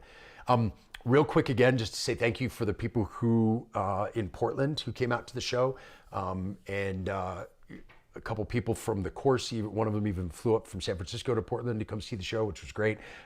Thanks very much to the crew that threw the event out there. It was really amazing. It was a lot of fun. The people were so nice and so welcoming. The pizza was great. The beer was great. The venue was fun. It was super hot, but other than that, it was really nice. And again, the synth shop that they have there, Control Voltage, was a ton of fun. I really enjoyed that, and getting to go play around with stuff. Speaking of that, when I was at Control Voltage, I got to play with the new Moog Muse keyboard that they just came out with, and I have to say, I was pleasantly surprised at a couple things by it. First thing was how intuitive it was for as deep a machine as it is. Moog is known for really intuitive workflows because it tends to be like knob per function. Like if you have a sub 37, like I have it sitting right there, it's really easy to use because you kind of reach for a knob. It's kind of like a modular. You know exactly where everything is and exactly what everything does. And it still had that feel, but then it has this really deep sequencer and arpeggiator and all these different things that you can do. And they're all really intuitive and really self-explanatory. And so it was a blast, something that I was surprised by. And I think you're going to be seeing more and more of this, not just from Moog, but from all the other companies out there. The sequencer on it was really good, meaning that they've kind of looked around and said, what are the good things that other companies are doing with their sequencers, and how can we incorporate that in what we're doing? It has a really similar workflow to like the Erica Synths Percons, where you can parameter lock things by step in the sequencer.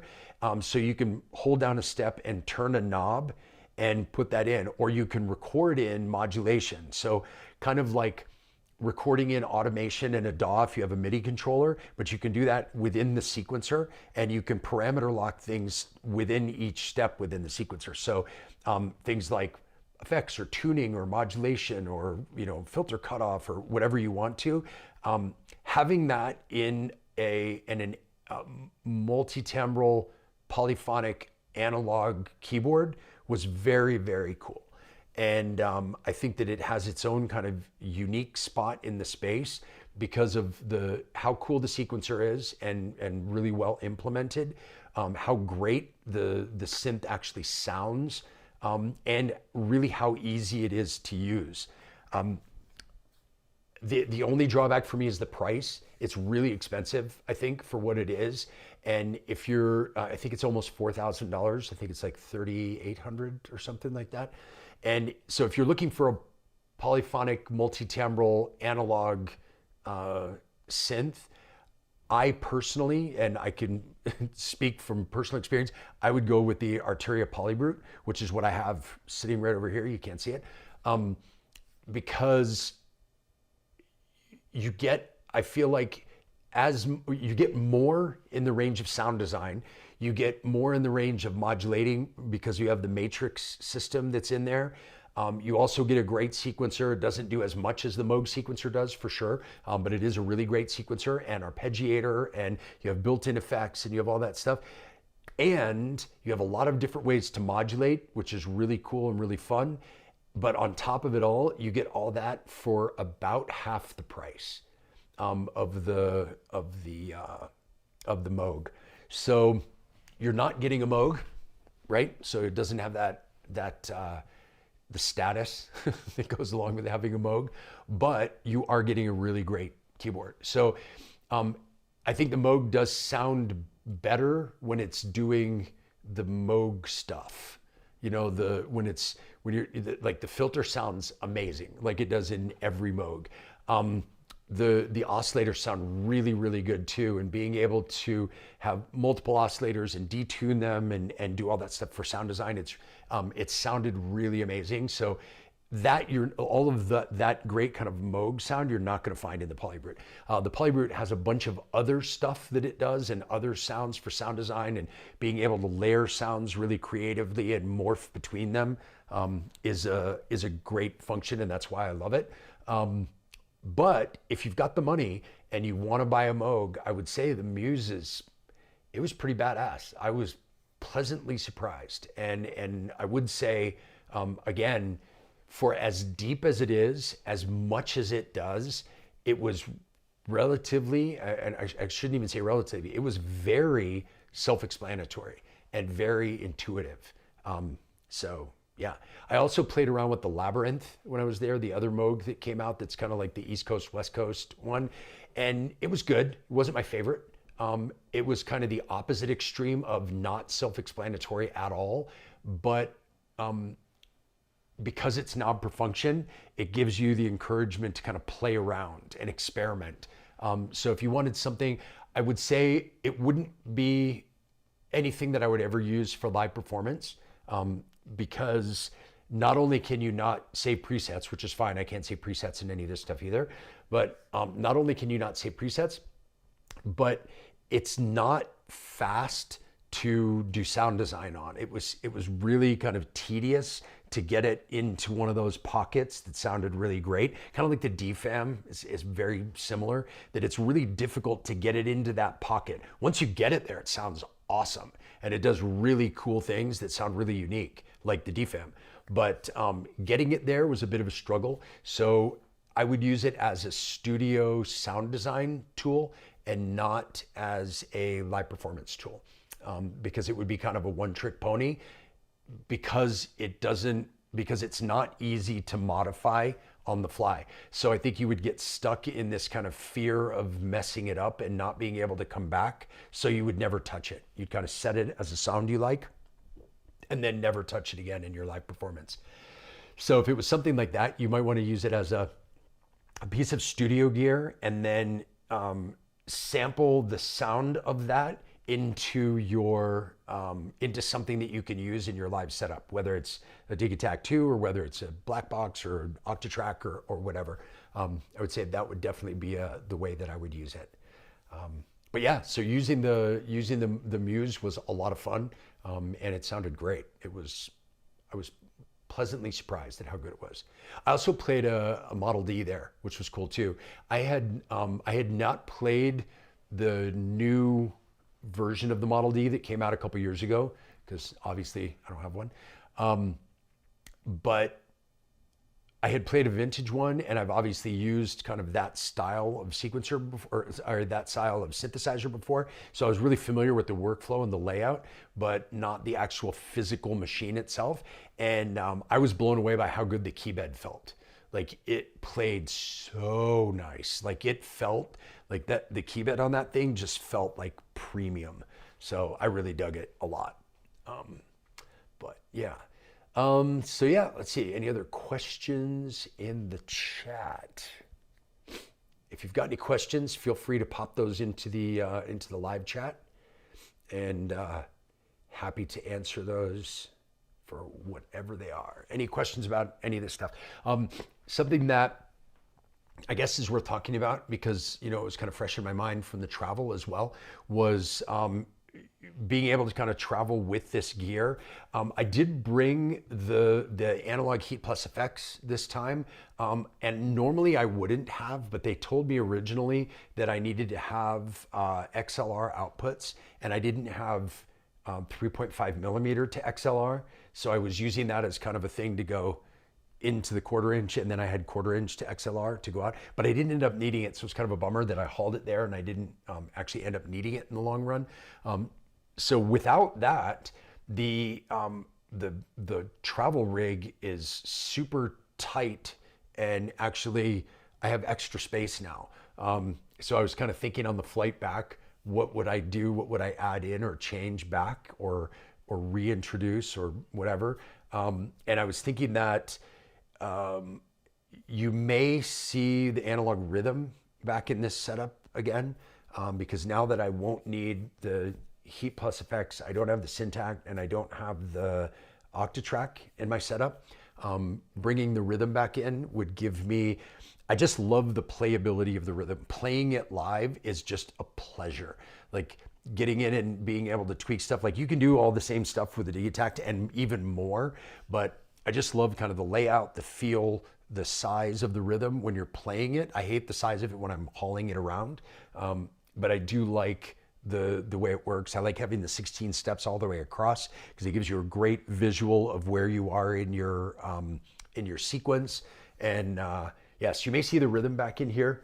And what else was I thinking about? I don't remember, but the rhythm for sure may make an appearance back in this setup now that I've got space to carry that around. But let me know if there's something else that you think I should add back into my setup, or if there's something that you would like some information about, or you'd like to have me bring onto one of these streams. Definitely let me know. You can put those in the chat, or you can put it into the comments on the video, and just let me know about what you'd like to see. And I'm happy to do videos and streams on whatever you like. So yeah. Anyway, just jam out just a quick little bit because we're getting close towards the end here, but just to go through kind of what I was doing with the show. That's kind of everything that's left in here is leftovers from the show from this last week in Portland. So I have kind of like sound palette set up in here. So you've got like percussive sounds. Then I've got kind of tonal melodic stuff here. And then 13 through 16 in the Digitakt, I'm using like full length samples, loop samples. And this is all stuff, I think probably for the most part, if not all of it, is stuff that I've recorded from my studio gear. That I wanted to bring with me. I made some kind of loops and some fun stuff to be able to play around with. So stuff like this.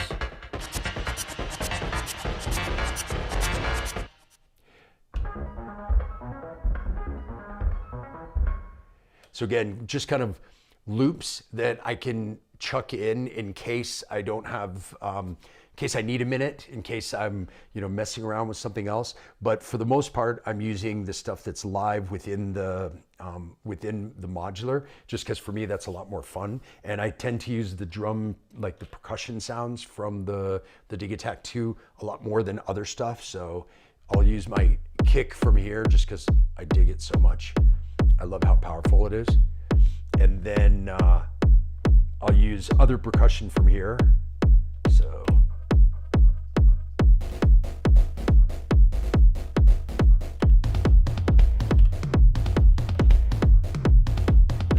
those sounds aren't my favorites. Let's see. And basically the way I have it set up is I don't have songs or patterns or things like that are preset here. I just have banks of sounds, so I can go in. And I always know that like 3 and 4 will always be percussion sounds. It's a little loud.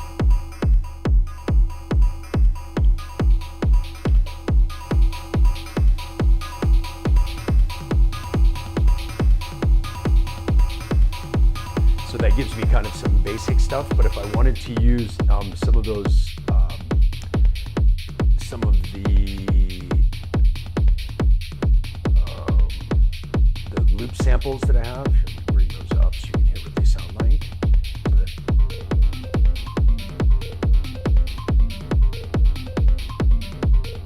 So something like this is something that's recorded from my modular, and then I can just kind of leave in here so that I can throw this in if I'm trying out a sequence, or if I need to change something up or whatever. I've got something that can just kind of go there. And then I've got again, I can sequence bass lines here.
Anyway, so that's how I have everything set up from the show from Portland this last week. So if you were there, that's what you were hearing, was those sounds being used. Let's see what we've got going on here. Any leads on black panels for the battering ram and Archer's rig? I wish. Messaged Mork twice and didn't get a response. So there's two parts to this. I spoke with the people at Shockmont because, as you know, I like black panels and the silver things look kind of out of place in my system. But when I spoke with them, I asked if they were going to do any panels, because I know there's companies like Chaos Devices that sometimes they do their own black panels. Then you could swap them out. They said they didn't want to do that because a lot of their modules, the components are integrated with the faceplate. And so if you take the faceplate off to swap it out, they were worried about it causing damage to the module and then having a whole bunch of like warranty claims for them. So they decided not to do that. So somebody may come out with some. I know there's a company that's done a couple of the Shockmont modules, not these ones yet, but there's somebody that's done a couple of them. And so they may end up doing that. They may end up coming up with the new faceplates for those. If they do, I will be first in line, as you know, because I love that. I actually want to get one for the Coslin because there is a black faceplate for this one. And obviously I don't have that on here, but we'll see. Hopefully I can get those for the Shockmont ones because I'm a fan. Or we can all just keep hounding the people at Shockmont to do a black line, and then we can all get our fix of black modules from them. Would be very, very cool.